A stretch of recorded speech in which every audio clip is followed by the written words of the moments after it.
सभी भाइयों को नमस्ते, सुप्रभात, वंदे मातरम।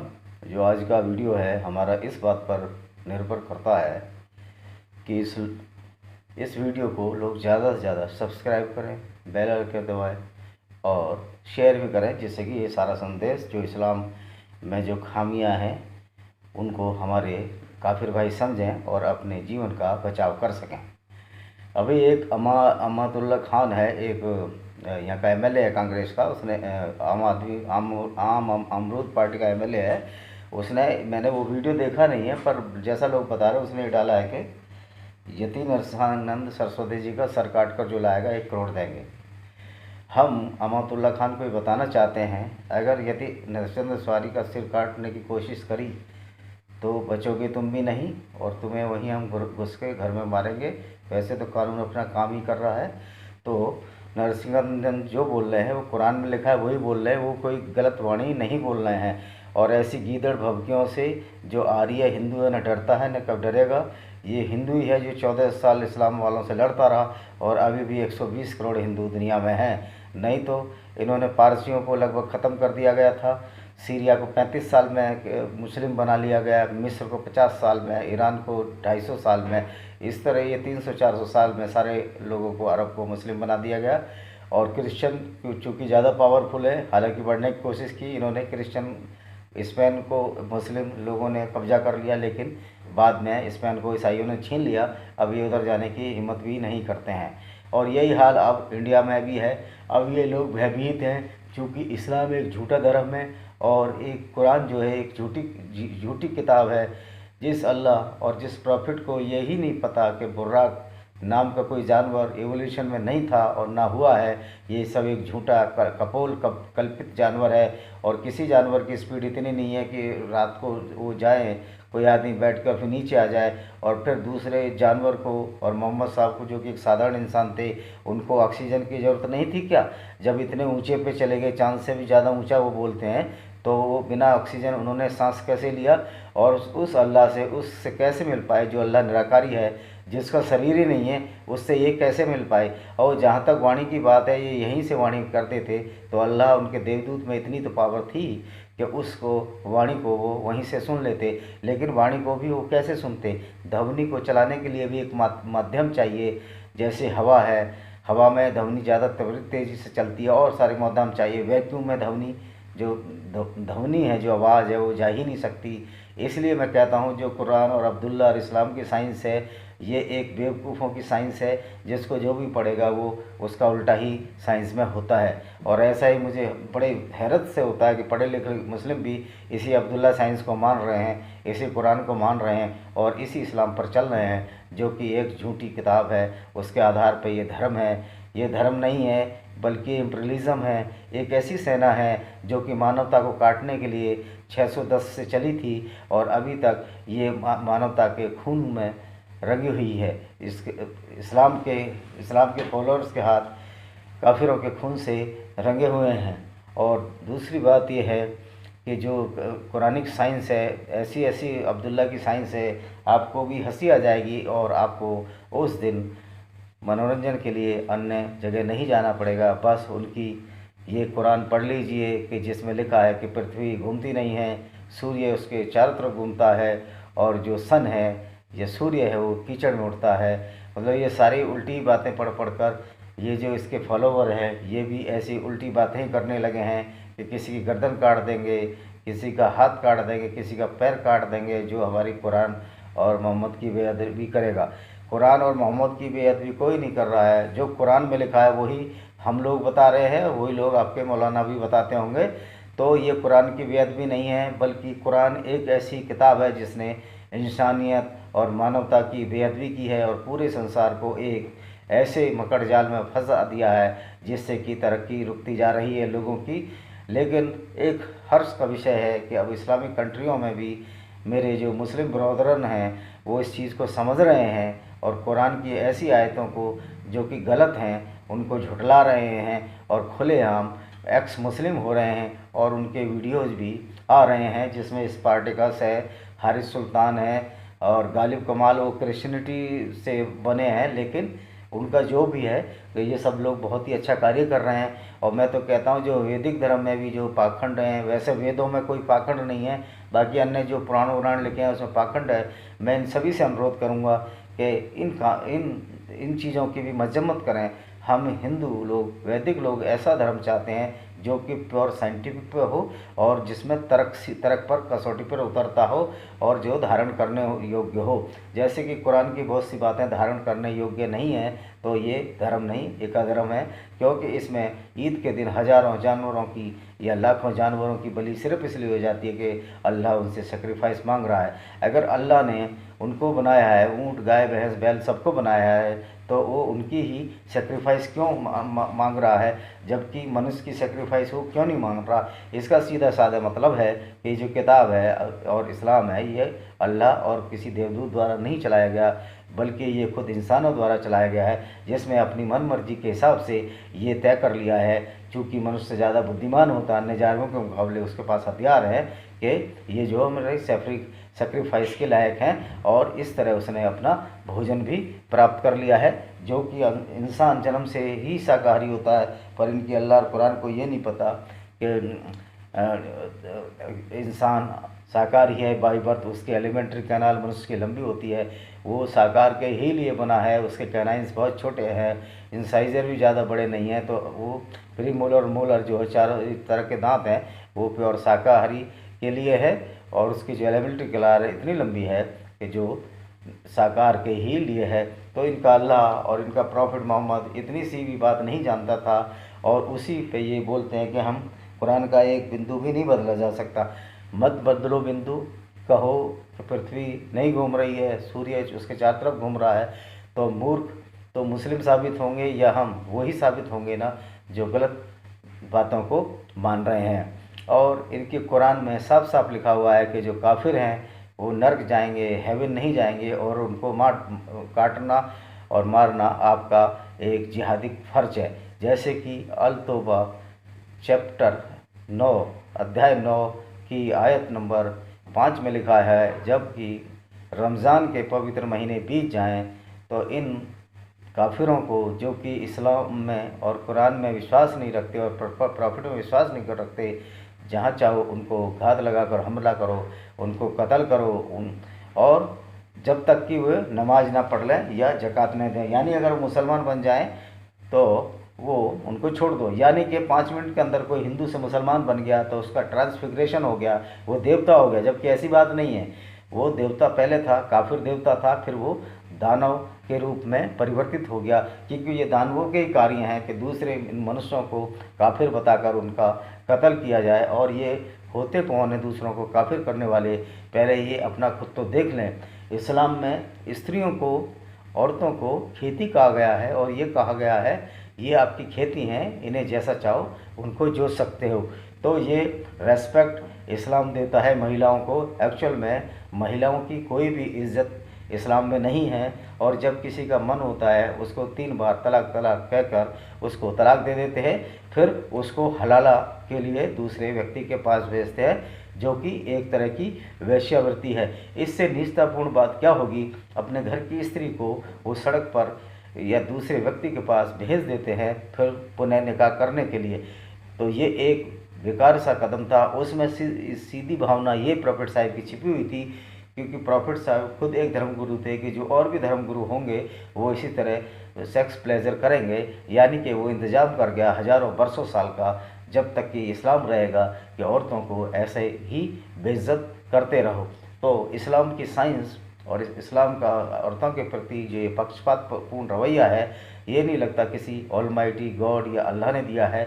ये मोहम्मद साहब की खुद की ही लिखी एक किताब है, और जिसमें देवदूत फरिश्ते का जो जिक्र है वो आयशा और मोहम्मद साहब का अब आपसी ताना बाना था, क्योंकि मोहम्मद साहब उन दिनों कुरैश कबीलों से परेशान किए जा रहे थे, क्योंकि ये बड़ी ही उल जलूल हरकतें करते थे। तो ये एक फैब्रिकेटेड कहानी इन दोनों ने रची कि तुम बोल देना हाँ हाँ वो गैब्रियल फरिश्ता था, क्योंकि अगर उन पर फरिश्ता आया अल्लाह के पास, इसके मोहम्मद के पास, तो मोहम्मद को ये नहीं पता लगा जब इतने ज्ञानी थे कि कौन सा जिब्राइल नाम का फरिश्ता था। लेकिन उसी को फिर बताया गया आयशा द्वारा कि घबराने की कोई ज़रूरत नहीं है, ये जिब्राइल ही फरिश्ता था। और तुम एक नबी हो गए हो। इस तरह उसने अपनी मर्जी से सारी आयतें उतार ली। जब उसको जैद की पत्नी अच्छी लगी, जो कि उनका दत्तक पुत्र था, तो एक नई आयत उतार ली गई कि दत्तक पुत्र की पुत्र वधू से शादी कर सकते हैं, लेकिन असली जो उनकी सगी पुत्र वधू से शादी नहीं कर सके। और ये मोहम्मद साहब का पौरुष जब जागा जब उन्होंने जैद की पत्नी को कपड़े बदलते हुए देख लिया। इसी तरह उन्होंने 13 स्त्रियों से विवाह किए। क्या ये प्रॉफिट का कार्य है कि ये वो इतने विवाह करे? और अगर वो विधवाओं से विवाह करते थे तो जो बिलाल था, जो एक हबशी था, जो मस्जिद में अजान दिया करता था, उसका ये आखिर तक उसकी शादी क्यों नहीं करा पाए? ये प्रश्न इन पर उठता है। और इन पर जो आरोप है, मोहम्मद साहब पर बड़ा आरोप है कि इनकी एक सेना थी, डाकुओं की सेना थी, जिसमें रैपिस्ट, किलर और खूनी थे। और ये सारे लोग क्या करते थे, यहूदी कबीलों पर अटैक किया करते थे। उनकी स्त्रियों को ये बंधक बनाते थे, बच्चों को बंधक बनाते थे और पुरुषों को काट देते थे। और फिर उनकी स्त्रियों को ये आपस में बांट लेते थे और उनसे अमेजमेंट, मनोरंजन करते थे। यही काम मोहम्मद बिन अब्दुल्ला ने किया। जब उसने बनु करेजा के सारे कबीले को मार दिया तो उसकी जो एक स्त्री थी रेहाना, उसको 3-4 किलोमीटर ऊँट पर बैठा कर ले गया और उसी रात उसके साथ बलात्कार किया। और बाद में ये कहानी गढ़ दी गई इब्न इसाक, जिन्होंने कुरान को कंपोज किया है, संपादित किया है, कि वो रेहाना ने इस्लाम धर्म कबूल कर लिया था। अगर रेहाना ने इस्लाम धर्म भी कबूल कर लिया था तो ये प्रॉफिट होने के नाते ये इनकी जिम्मेदारी नहीं थी कि पहले तो वो उसके पति को मारे ही ना और लोगों को मारे ही नहीं। अगर मार भी दिया है किसी गुस्से में तो ये प्रॉफिट नहीं, एक साधारण मनुष्य थे। अगर मार भी दिया था तो उसको कम से कम अपीजमेंट और रिलैक्स तो 10-20 दिन होने देते और ये बताते कि क्या कारण थे। हालांकि मनुष्यवध एक पाप के समान है और मोहम्मद साहब इस पाप के दोषी हैं और उनको इस पाप के हिसाब से तो जन्नत नहीं, जरूर है, जन्नत नहीं जहन्नुम में ही गए होंगे। वाकई ये जो ऐसा प्रतीत होता है, जिस तरह के कर्म ये अल्लाह और प्रॉफिट मोहम्मद की फ़ौज इस दुनिया में कर रही है, उनको जन्नत तो नहीं जहन्नुम जरूर हो जाएगा। उनके कहने से ये आत्म मुक्त हो जाते हैं कि सारे मुसलमान स्वर्ग में जाएंगे या जन्नत में जाएंगे। ये सिर्फ आत्म मुक्त होते हैं, ये कोई कहीं नहीं जा रहा। पहले तो जहन्नुम और जन्नत देखना पड़ेगा, ये है नहीं। तो ये सब मिथ्या बातों के आधार पर ये पूरे संसार को मारने पर तुले हैं। और मैं ये कहता हूँ, ये जो कुरान है ये एक झूठी और इनकम्प्लीट किताब है, ना ये क्रॉनिकल, ना ये ऑर्डर में व्यवस्थित रूप से बनी हुई है। जहाँ मोहम्मद को अच्छा लगा वहीं उन्होंने आयत उतार दी। कहीं ये युद्धों में आयत उतार दी कि इतना हिस्सा इसको मिलेगा, इतना हिस्सा में इसको मिलेगा। मतलब ये एक ग्रुप था, ये कोई धर्म का ग्रुप नहीं था। ये लूट खसोट और ज़बरदस्त मुसलमान तलवार के बल पर बनाने का था। यही इन्होंने इंडिया में भी किया। और जो हमारे कन्वर्टेड मुस्लिम भाई है वो इस चीज़ को नहीं समझते हैं कि आप कन्वर्ट जब हुए थे जब आपके माताओं और बहनों या दादियों या परदादियों के साथ बलात्कार इन अरब के आक्रामक इन्वेडर्स ने किया था, और तब ज़बरदस्ती तुम्हारे पुरखे जो है कन्वर्ट हो गए थे और वो भी हिंदू ही थे। अगर आज ये कन्वर्टेड मुसलमान हिंदुओं को गाली देते हैं, इसका मतलब है कि उनमें समझदारी की बहुत कमी है, क्योंकि वो अपने माँ बापों को ही गाली दे रहे हैं। और इस्लाम कभी भी तलवार के बल पर ही फैला है। ये शांति तो इसकी 200 आयतें तो ऐसी हैं, यानी कि कुरान एक ऐसी चीज़ है, अगर कोई सच्चा इंसान, मैं हिंदू मुस्लिम करे, तो उसको या तो गटर में फेंक देगा या नाली में डाल देगा या उसको जला देगा, फाड़ के रद्दी में भेज देगा। इससे ज़्यादा कुरान का कोई महत्व नहीं है। अगर हम देखते हैं कि मानवता इससे तार तार हुई है तो इससे ज़्यादा इनका कोई महत्व नहीं है। और कुरान, सब हिंदू भाइयों को कुरान पढ़नी चाहिए। और मैं चैलेंज करता हूँ सारे मुल्ला मौलवियों को, जो बड़े दानेश्वर बनते हैं इस्लाम के, वो हमसे चैलेंज करें। हम बता देंगे कि मोहम्मद के पास कोई देवदूत नहीं आया था। ये आयशा और मोहम्मद साहब की घड़ी हुई कहानी थी। कोई अल्लाह नाम की चीज़ नहीं है और कोई भी देवदूत इनके पास नहीं आया था। और इन्होंने अपनी ही घड़ी कहानी के आधार पर एक ग्रुप किया और उसको इस्लाम का नाम दे दिया। जिसका मुसलसल ईमान हो उसको मुसलमान कहने लगे। और इस इस्लाम जो इस्लाम की जो खूनी सेना थी उसकी वजह से अब तक विश्व भर में खून हुआ है। अब ज़रूरत है कि इस इस्लाम के दानव रूपी इस इस्लाम के दानव को तबाह किया जाए, नेस्तनाबूद किया जाए, नहीं तो पूरी हिस्ट्री को नेस्तनाबूद कर देगा। क्योंकि ये एक कोई मज़हब नहीं है, बल्कि ये धर्म के नाम पर एक गुंडागर्दी है जो कि काफिरों की स्त्रियों को बलात्कार के लिए प्रेरित करता है और काफिरों का धन लूटने के लिए भी प्रेरित करता है।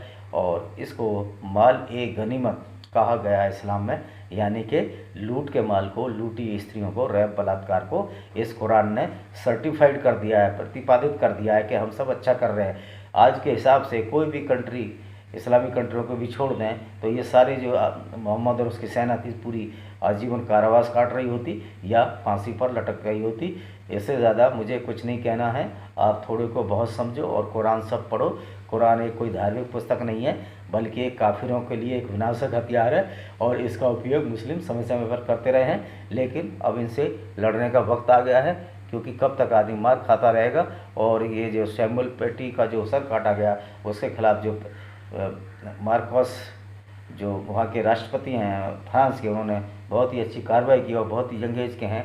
बुरके भी ये बैन होने चाहिए कि बुरके में भी ये आतंकवादी लोग बुरका पहनकर आते हैं। और मेरी चुनाव आयोग से और सुप्रीम कोर्ट से अब निवेदन है कि जो भी बुरके में वोट डालने जाए उसका नकाब हटाया जाए या उसका वोट को खारिज किया जाए या उसको वोट ही ना डालने दिया जाए। और जो पाकिस्तान की आवाज़ लगाए उनके सारे राशन कार्ड बंद कर दिए जाए और उनका जो नौकरियों में उनको बिल्कुल जगह ना मिले, उनको आजीवन कारावास मिले और उनको कोई भी सुविधा जो गवर्नमेंट द्वारा प्रवृत्त है उन्हें ना मिले और उनको आजीवन कारावासों में सड़ाया जाए।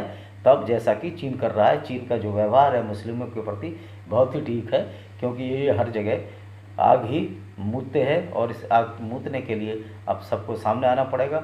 और इनकी धमकियों से बिल्कुल ना डरें। ये फतवा देंगे, सिर काट देंगे, तो क्या हमारे हाथ नहीं है? हिंदू वो वाहिद कौम है जिसने 14 साल इस्लाम से लड़ा और अभी भी 112 करोड़ तो हिंदुस्तान में ही हैं और करीब 20 करोड़ हिंदू बाहर बसते हैं। और हिंदुओं ने अपना नाम रोशन किया है अच्छी अच्छी चीज़ों में।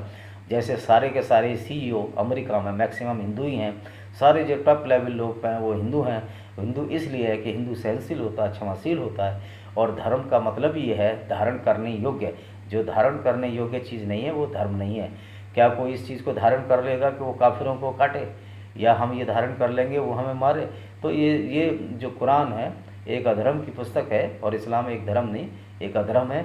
और एक ऐसी काली आंधी है जो पूरे संसार को लीलने के लिए, ख़त्म करने के लिए 500-610 में चली थी। हालांकि अब